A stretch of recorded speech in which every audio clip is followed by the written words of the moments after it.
Hi masters, అందరికీ నమస్కారం. Pyramid master Prakash YouTube ఛానల్లో మీరు వినబోతున్నటువంటి ఆడియో బుక్కు నక్షత్ర మిత్రులు.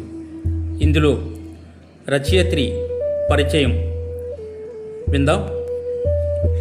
ప్లైడియన్లు భూగ్రహేతర సామూహిక జీవులు. ప్లైడిస్ నక్షత్ర రాశివాసులు. 18/5/88 నుండి శ్రీమతి మార్సిన్యాబాగ్ ద్వారా వారు మాట్లాడడం ప్రారంభించారు. 9 నెలల తరువాత ఎథెన్స్లో ఏర్పాటైన ఓ సమ్మేళనంలో వారి సమాఖ్య ఏర్పడిందని వారు తెలియచేశారు. మొదట్లో 75 నుండి 100 మంది దాకా ఆ సమాఖ్యలో ఉండేవారు. ఆ సమాఖ్య దినదిన ప్రవర్ధమానమవుతుందని వారి మాటల వల్ల తెలుస్తోంది. వీరి బోధనలు ప్రాచీన సామున్ల బోధనలలాగా ఉంటాయి. భౌతిక ఆధ్యాత్మిక చైతన్య తలాల మధ్య వారధిలా వారి ఉనికి వైరుధ్యాల ప్రపంచంలో ఆత్మాన్వేషణే ధ్యేయంగా వారి ప్రవృత్తి ఉంది. శ్రీమతి బార్బరా మార్సిన్యాక్ ఉత్తర కరోలినా వాసి, ప్రఖ్యాతిగాంచిన ఓ మీడియం. 1988వ సంవత్సరంలో ఆమె గ్రీస్ దేశంలోని ఎథెన్స్ నగరానికి తన ఈజిప్ట్ ప్రయాణం తర్వాత దర్శించి అక్కడ అనేక అనుభవాలను పొందింది. గ్రహాంతర వాసుల సందేశాలను అందుకుంది. బలీయమైన అంతఃప్రేరణతో ఆమె ప్రాచీన దేవాలయాలను నైలు నదీ తీరం వెంట ఎథెన్స్లో డెల్ఫీలలో దర్శించింది. అప్పటి నుంచి అమెరికా సంయుక్త రాష్ట్రాల నుంచి Peru, Mexico, Egypt, Greece, Bali, ఆస్ట్రేలియాలోని అనేక శక్తి క్షేత్రాలను దర్శించి ఆమె ప్రయాణ కార్యక్రమాలను, శిక్షణా తరగతులను కూడా నిర్వహించడం ప్రారంభించింది. ఆ క్షేత్రాలు బలీయమైన శక్తి కేంద్రాలు అని ఆమె గ్రహించింది. ఉన్నత మానసిక స్థితికి చేర్చే రహస్యాలకు ఆ క్షేత్రాలు నిలయాలని గుర్తించింది. భూమి మీద చరిత్ర పునరావృతం ఈ జ్ఞానం వల్లే జరుగుతుందని ఈమె అర్థం చేసుకుంది. ప్లైడియన్లతో తన సాహచర్యం ఎంతో విలువైన సౌభాగ్యమని ఆమె అంటుంది. ఉపోద్ఘాతం. బాలిలో బందీనైపోయాను. డార్విన్కు వెళ్లేందుకు ఆస్ట్రేలియన్ వీసా ఉండి తీరాలన్న నియమాన్ని గురించి ఏ ప్రచారమూ లేకపోవడమే అందుకు కారణం. పాస్పోర్టు, విమానం టిక్కెట్టు రెండూ ఉన్న వీసా లేదని నన్ను బాలిలోనే ఆపేశారు. ఈ సంక్షోభం నుంచి బయటపడేందుకు తగిన ఉపాయం కోసం ఆలోచనలు చేశాను. ఓ గట్టి సంకల్పంతో ఈ సంక్షోభాన్ని అధిగమించవచ్చునని నాకు బాగా తెలుసు. ఎన్నో విపత్కర పరిస్థితుల్లో గత 4 ఏళ్ల నుంచి నా సంకల్ప శక్తిని ఎన్నోసార్లు వినియోగించుకొని నా వ్యవహారాలను ఎన్నిటినో చక్కబెట్టుకోగలిగాను. వీసా కోసం సిడ్నీలోని రాయబార కార్యాలయానికి టెలెక్స్ పంపించి సమాధానం కోసం ఓ గంట నుంచి ఎదురు చూస్తూ కూర్చున్నాను. వారం రోజుల క్రితం ఉత్తర కరోలైనా నుంచి బయలుదేరి హవాయిలో పర్యటన కోసం కొంత సమయాన్ని వెచ్చించి గత 3 రోజుల నుంచి బాలీలో చిక్కుబడిపోయి ఉన్నాను. 2 నెలల పాటు ప్లైడియన్ల బోధనలను గురించిన ఉపన్యాసాల కార్యక్రమం నా ప్రణాళికలో ఉంది. ఎందుకో ఉన్నట్టుండి నాకు అనిపించింది, ఈ మారు ఎంత సంకల్ప శక్తి ఉపయోగించినా ఫలితం ఏమీ ఉండదని, నేనిక్కడే ఉండిపోక తప్పదని. 11 గంటలయ్యింది. విమానం బయలుదేరే సమయం వచ్చేసింది. అప్పుడు నాకు సమాచారం అందింది, మంగళవారం నాడు నన్ను ఆస్ట్రేలియన్ రాయబార కార్యాలయానికి రమ్మని. ఈరోజు శనివారం, ఆది సోమవారాలు సెలవు దినాలు. అంతటితో నా ప్రయత్నాలన్నింటినీ వదిలిపెట్టి సామానంతా తీసుకొని హోటల్ గదికి తిరిగి వెళ్ళిపోయాను. బాలీలోనే నాకు ఏదో మేలు జరుగుతుందని విశ్వసించి విశ్రాంతి కోసం ఉద్యమించాను. మరుసటి రోజు ఉదయాన నాకు గుర్తొచ్చింది. బ్రింగర్స్ ఆఫ్ ది టౌన్ పుస్తకానికి ఉపోద్ఘాతాన్ని రాసి ఇస్తానని నేను చేసిన వాగ్దానం. ఆ పని పూర్తయితే తప్ప డార్విన్కు నేను వెళ్ళగలగడం అసంభవమని కూడా నాకు అప్పుడే అర్థమైంది. ఈ బలీయమైన నిర్బంధం ఆ ఉపోద్ఘాత రచన కోసమే సృష్టించబడిందని నాకు అర్థమైంది.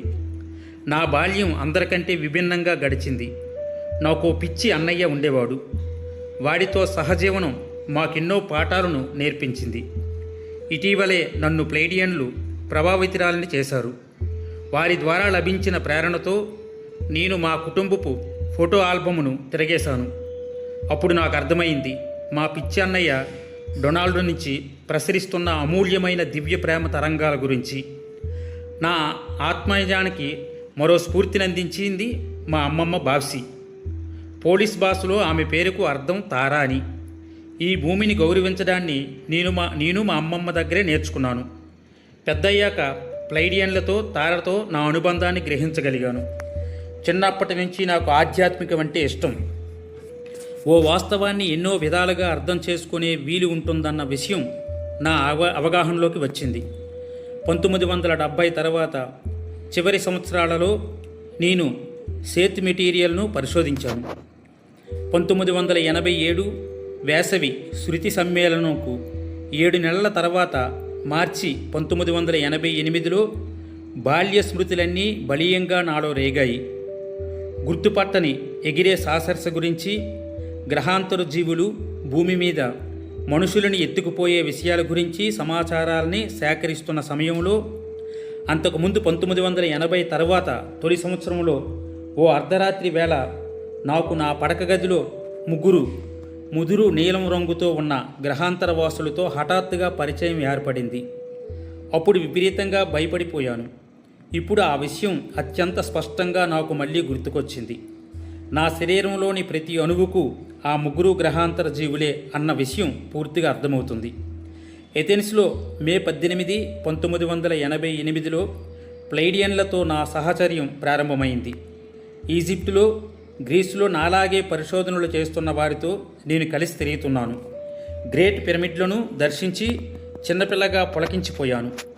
మా పయనం ఆక్రోపోలిస్, డెల్ఫీలతో ముగిసింది. నా సహాధ్యాయులందరికీ వీడ్కోలు చెప్పి నా గదికి తిరిగి వెళ్ళిన నాకు బలీయమైన ఓ ప్రేరణ లభించింది.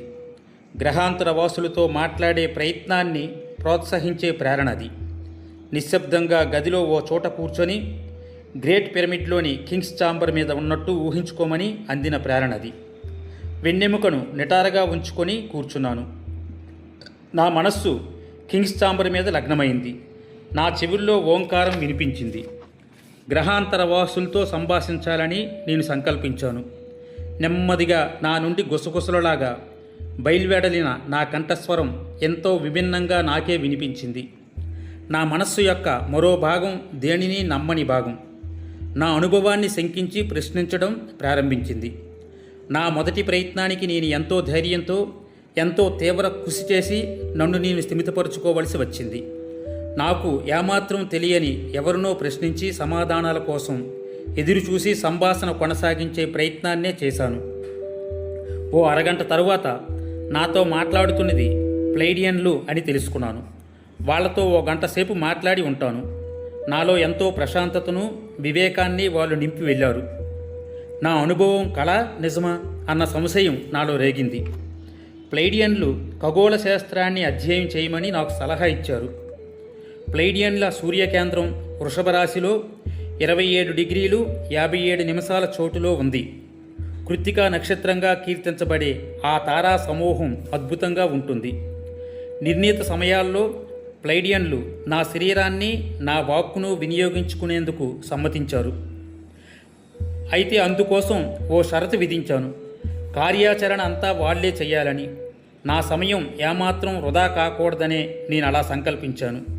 2 ఏళ్లలో మా మధ్య బలీయమైన ఓ అనుబంధం ఏర్పడింది. నా శరీరంలో స్వస్థత ఏర్పడింది. ప్లైడియన్ల ప్రేమ ప్రకంపనం నన్ను ఆవరించింది. నా భావుక శరీరానికి ఎంతో విలువను ఆపాదించింది. నేను లొంగిపోయాను. ప్లైడియన్లు నాకు గురువులు, స్నేహితులు అయ్యారు. ఏ వేదనను అనుమతించని నా స్వభావంతో ప్లైడియన్లకు సహకరించడం వల్ల, నా ప్రమేయాన్ని పూర్తిగా విడిచిపెట్టేయడం వల్ల ప్లైడియన్లు వారి పద్ధతిలో ఓ నవ్య జీవితాన్ని నాలో సృష్టించారు. ఎన్నో క్రొత్త పరిచయాలు, నూతన అవకాశాలు నాకు లభించాయి. ఎన్నో శక్తుల సమీకృతాలు నా ద్వారా సంభవించాయి. ప్లైడియన్ల బోధనలను నేను భౌతికంగా, సశరీరంగా అనుభవించాల్సిన బాధ్యత నాకు ఏర్పడింది. ఇప్పుడు నాలో నేను భూవాసి అన్న భావం కన్నా నేను గ్రహాంతరవాసిని అన్న భావమే స్థిరంగా ఉంది. బహుముఖ పరిధులు, వాస్తవాల్లో ఆత్మస్థితి, సామర్థ్యం నాకు లభించాయి. మిగతా మనుషులందరూ ఈ భూమి మీద భ్రమలతో ఇంకా ఎలా కొనసాగుతున్నారో అనే ఆశ్చర్యం నాలో ఎప్పుడూ రేగుతూనే ఉంటుంది. ఓ మహోన్నతమైన అవకాశం నాకు లభ్యమైనందుకు ఓ సృజనాత్మకత నాలో ప్రభవించినందుకు నేను కృతజ్ఞుణ్ణి. అత్యంత విలువైన కానుక నాకు లభించింది. కొసరుమాట, డార్విన్కు నేను సకాలంలోనే చేరుకోగలిగాను. ఓకే ఫ్రెండ్స్, రచయిత్రి పరిచయం మరియు ఉపోద్ఘాతం పూర్తయింది. రేపటి నుంచి మనం నిజమైనటువంటి నక్షత్రమిత్రులు పాఠాలలోనికి ప్రవేశిద్దాం. Thank you.